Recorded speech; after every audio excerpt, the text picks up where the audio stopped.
दिया गया है। प्रिविलेज वो होती है जिसमें कोई कब्जा, कोई जुर्म और कोई मुजरिमाना फेल शामिल ना हो। और मैं दो चीजें और आपके सामने रखना चाहता हूं जनाब स्पीकर, वो ये है कि हमने इसी ग्रुप से इसी शहर में, लाहौर में 80 कनाल जमीन वागुजार करवाई है जिसकी कीमत 3 अरब रुपए बनती है जनाब स्पीकर।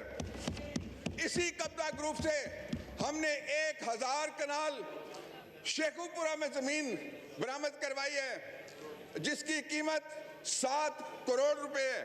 दो बातें मैं आखिर में कहना चाहता हूं कि कौम हैरान होती है उन लोगों पे जो कब्जा ग्रुपों के साथ खड़े होकर उनको इदारों को पैगाम देते हैं कि हम तुम्हें देख लेंगे, हम तुम्हें निमट लेंगे, हम तुम्हारे खिलाफ कार्रवाई करेंगे।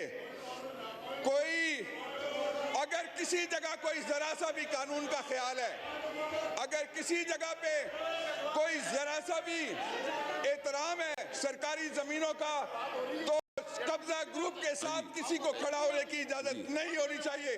कब्जा ग्रुप का तहफ़्फ़ुज़ नहीं होना चाहिए। कब्जा ग्रुप और जमहूरियत को अलग-अलग चीजें।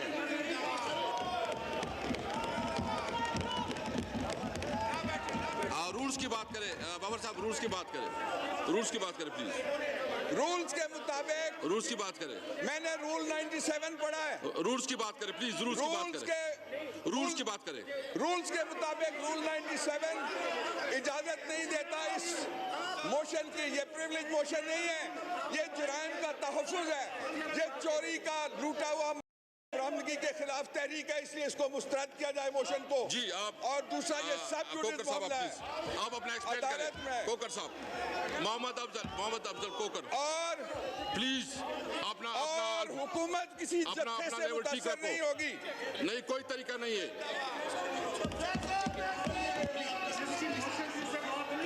देखो ये तरीका होता है, ये मुझे बताओ ना, ये तरीका होता है, ये बात करने का तरीका होता है, ये टिकट से आप हमारी बेइज्जती करवाते हैं। आपकी कैसे आपका पूरा मौका देते हैं, ये तरीका होता है बात करने का। आप लोग जो है ना प्राइम मिनिस्टर है इस मुल्क के, मुझे देखो अपने रूल्स के मुताबिक बात कर, रूल्स के मुताबिक बात करूंगा मैं। कोकर साहब प्लीज, जनाब कोकर साहब प्लीज, ये कोई तरीका नहीं है। कोकर साहब प्लीज, मोहम्मद अफजल कोकर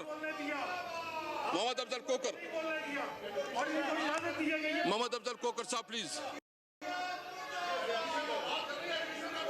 जी मोहम्मद अफजल कोकर साहब प्लीज। जनाब स्पीकर, बहुत अफसोस की बात है, मैंने कभी भी गैर पार्लिमानी अल्फाज इस्तेमाल नहीं किए। जिस तरह से बाबर अवान साहब ने मेरा नाम लेकर मुझ पर इल्जामात लगाए हैं, ये बहुत ही अफसोस की बात है। जनाब स्पीकर, ये आपकी जिम्मेदारी बनती थी। आप सिर्फ इनके स्पीकर नहीं, हमारे स्पीकर भी हैं। मैं इनको जवाब देना चाहता हूँ, इनकी ज़बान में मैं जवाब देना चाहता हूँ। इन्होंने कहा कि हमने कब्जा किया है। जनाब स्पीकर, मैंने प्रिविलेज मोशन इसलिए मूव की थी कि मेरा प्रिविलेज ब्रीच हुआ है। मेरे घर में रात के अंधेरे में जिस तरह से मुझे हरासा किया गया, मेरी बेटियों को, मेरी बहनों को इनके कहने पे इनके अफसरान ने घर से बाहर निकाला। जनाब स्पीकर, कौन सा कानून इसकी इजाज़त देता है? दूसरी बात जनाब स्पीकर, इन्होंने मुझे कहा कि मैं कब्जा ग्रुप हूँ। जनाब स्पीकर, मैं फ्लोर ऑफ दी हाउस मैं ये चैलेंज करता हूँ इनको कि ये इस मोशन को कमेटी में लेके जाएं। जनाब स्पीकर, हम इसके बोनाफाइड परचेजर हैं। मैं ये मीडिया के सामने कहता हूँ कि हम इसके बोनाफाइड परचेजर हैं। हम इस जमीन के चौथे खरीदार हैं। अगर ये बात गलत साबित हो तो जनाब स्पीकर, मैं इसका जिम्मेदार हूँ। 1 मिनट मुझे बात करने दे। जनाब स्पीकर, आप भी जानते हैं, ये आवाम भी जानता है, मैं अदालतों का एहतराम करता हूँ। सब माजी में सबका चीफ जस्टिस साकब निसार साहब ने भी इंक्वायरी करवाई थी, अल्हम्दुलिल्लाह उसमें भी हम सुरखरू हुए थे। जनाब स्पीकर, बात करते हैं कब्जे की। जनाब स्पीकर, बनी गाला अगर चंद दिन पहले 12 लाख में